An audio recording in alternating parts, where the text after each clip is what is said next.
So I want to talk today a little bit about the jaw joint, what it is, and the reasons we have these problems with our jaw joints, and how we can fix them, and what are some things we can do to fix them. So the jaw joint, or the TMJ, the temporomandibular joint, is one of the most complex, if not the most complex joint in the human body.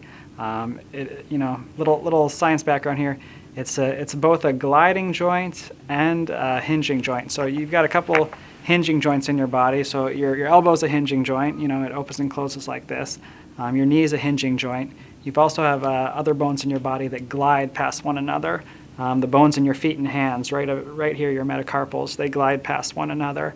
Your jaw joint is the only joint in the body that does both. It hinges when you open the first little bit, and then actually glides when you open a little bit wider.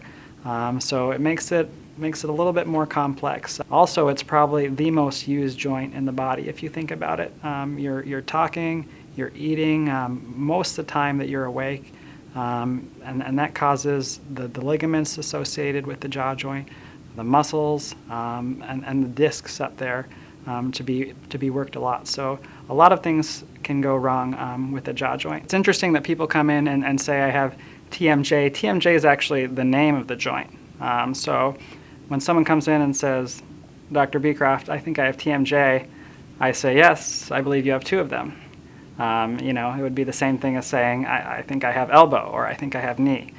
So it's a little funny for orthodontists when you say that. TMJ is associated with what we normally say is TMD, or temporomandibular disorder. So you have a disorder of the actual jaw joint.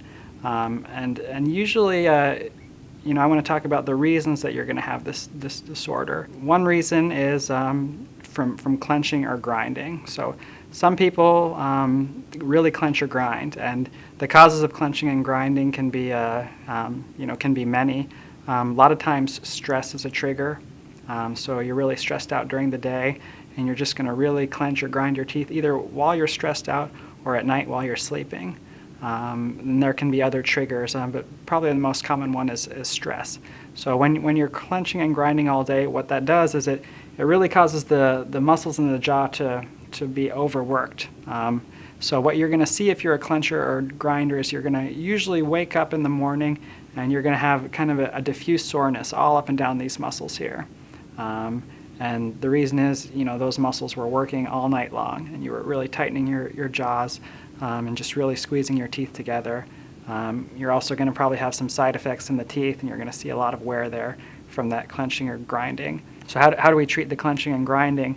Best way to treat it is to remove the thing that causes you to clench or grind. So that's easier said than done. A lot of times it's family, it's work, just different things in your life that you have a hard time removing.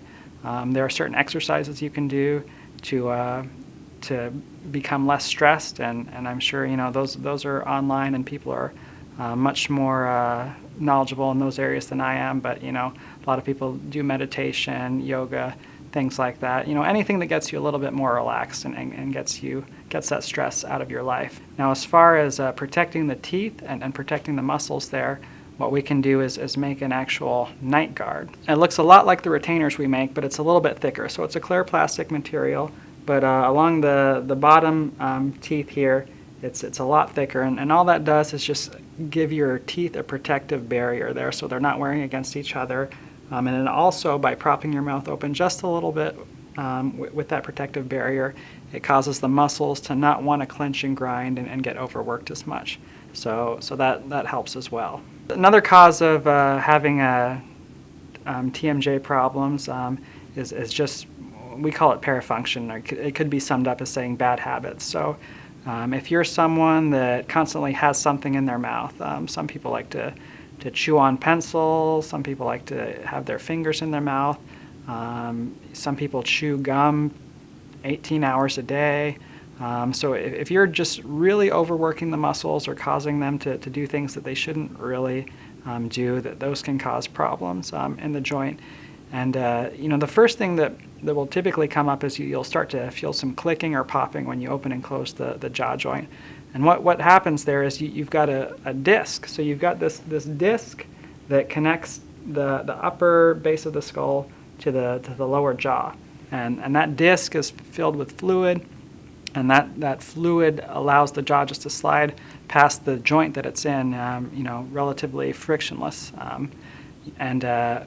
When you're overusing the jaws, when you're putting things in your mouth that you shouldn't, consistently, hour after hour, that disc is going to get stretched and pulled in different directions.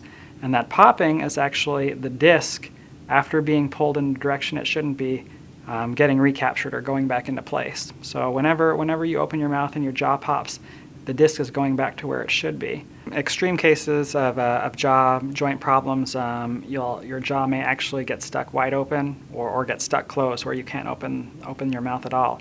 And so your disc is actually getting displaced. It's not in that proper position, and you're not getting that click. You're not getting that pop. The disc isn't sliding back to where it needs to be.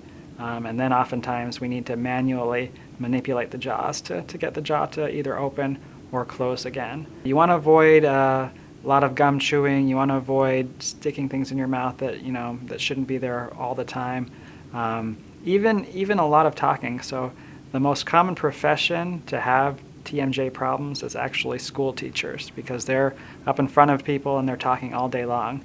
Now, you can't tell a teacher to not talk as much, but it is interesting that those professions tend to have more jaw problems. Now, if your jaw problem is because of a habit, well, it's really easy to just try to get rid of that habit if you can. Oftentimes that helps a lot.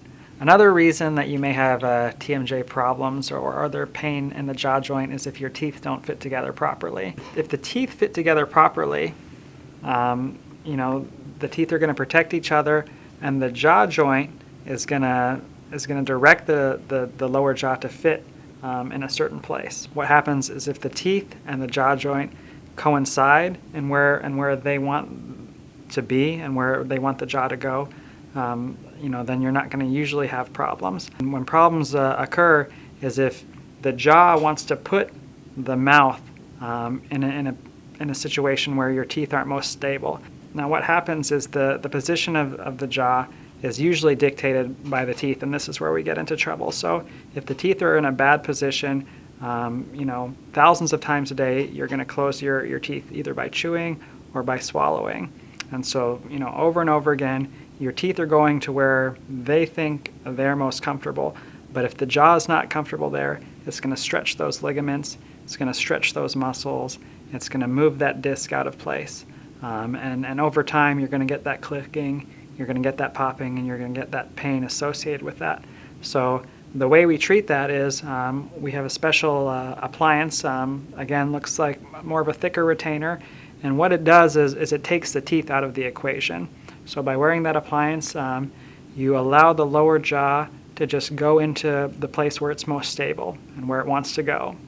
And for some people, they get a response in a few days to a week. Other people need to wear it a few weeks to a few months to actually get that stable position of the jaw recorded and to get the jaw where it needs to be. The nice thing is we can see the symptoms start to disappear, and as that jaw routinely goes to where it wants to be, those muscles are not being overstretched and they're not overacting.